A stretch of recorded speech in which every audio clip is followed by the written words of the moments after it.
Hey Yoga Mamas. Today I would like to share a little guidance on how to do Salamba Balasana or supported child's pose. So you've probably seen regular child's pose, whether you've taken yoga classes or just done yoga on your own or seen photos, but to put it briefly, it's just kind of where you ball up like this or with your arms back.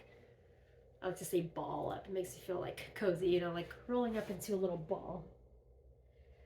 So why do a restorative version when the normal version is already or can be very relaxing? And for some people, it's not relaxing at all, depending on where your tightness is in your hips or in your body. But the restorative version with the props adds a certain feeling of support and allows you to really deepen into your relaxation as you do this. So I do recommend yoga props. This is a bolster. It's not a very firm one. The firm ones are better for this, but I'll show you how to deal with this type of squishy bolster. Yoga blocks are great. You probably won't need 4. These are just all the ones I have. And then some kind of folded blanket can be helpful too. I have this wool blanket, which is also a yoga blanket, but you don't have to have this. As long as it can fold up into kind of a firm cushion rather than like a super mushy blanket. If you're not sure what to do for props and you don't have props, you can use couch cushions. I mean, here's one of the small ones from my couch. Here's a really big one. And at the end, I'll try to show how to use, kind of improvise with yoga props. For blocks, anything firm, you can use a stack of books. You can use even like really firm boxes. These are just like some of my kids' puzzles and games. Just something firm that you can lean a little bit of weight on. All right. Salamba Balasana, supported child's pose. So normally I would take my blocks and take one at medium height. So you see there's like the 3 heights, this height, this, and this will be a little trial and error. Everyone's props are different, everyone's body is different, you're different every day. Medium height and then the highest height. Now, this is where you'll see why a mushy bolster is not the best. So I lay my prop there, but then it's kind of not supported right here. So I put another block there to add a little more support. Not the best, but I do plan to get some more props to support my restorative practice. It can be nice to put that blanket there for a little extra height. And then whether or not you need a block or support or a cushion under your hips, I still recommend trying it because it can be really nice to set yourself up so that you're so comfortable here that you don't feel like you have to move. The idea with these restorative poses is that you're so supported that you feel you can really relax and let go of all effort. You can focus on your breath and just give in to gravity. So really, this is the perfect kind of yoga for when you might say, oh, I'm just too tired to do yoga. And my answer to that would be, then let's do restorative yoga, because then you get rest and yoga at the same time. So I'm going to get my block, put it right under my hips. Notice my toes are pointing back. Now, if you're kind of tight on the front of your ankles, you might roll up a little hand towel or face cloth and just put it on the front of your ankles so that they don't stretch out so much. All right, so my legs are out in a V. The bolster is kind of going right into my crotch right there. So that's where that's at.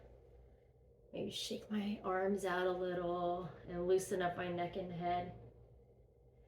And then as I lay forward, and everyone does this differently, but it's good to put your hands down for support and just ease your torso and your head down.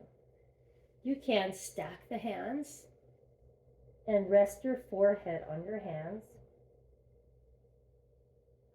Or you can turn to the side and relax that way.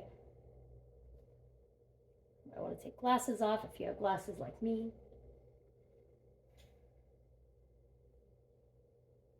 So the idea is really to just sink into the bolster. Notice the movement of your breath. Don't try to change the length of your breath. Just let it flow. Feel where your hands rest on the ground. Feel the way your head and your torso rest on the props. Notice which part of your pelvis rests on the block or cushion.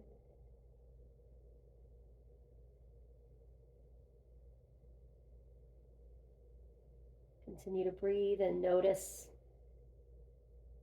where the breath expands.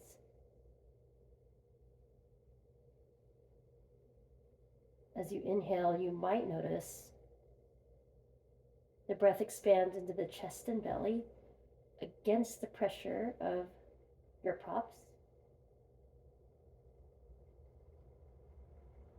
You might also notice that the inhale can expand now into the back of your rib cage and into the lower back.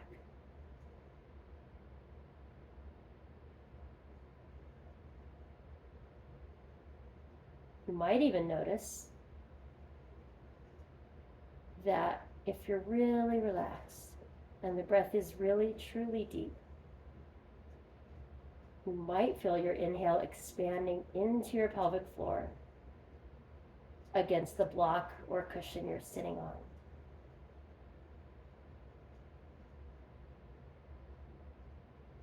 Your eyes can be open or closed. And just continue to rest. Now, at some point, if your head is turned to the side, go ahead and turn it to the other side to keep your neck balanced.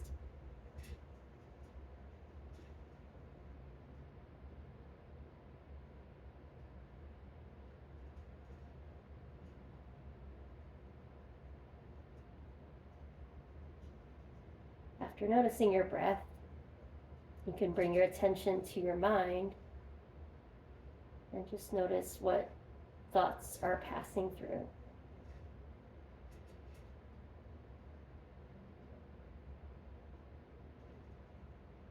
What thoughts and emotions are you embodying now? What sensations in your body might be connected to those emotions?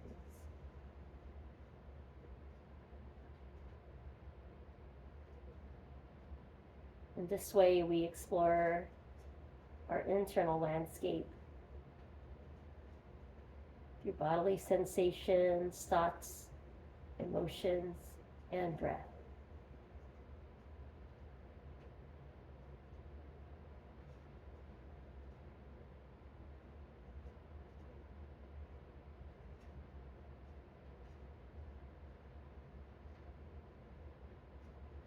Now, as you prepare to come out of the pose, you're going to move slowly.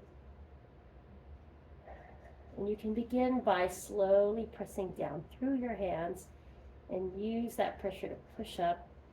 And just let the head relax as you push up. You don't need to lift the head. Just push up and lift your torso. Let the head hang forward. And then look up as you sit up onto your support.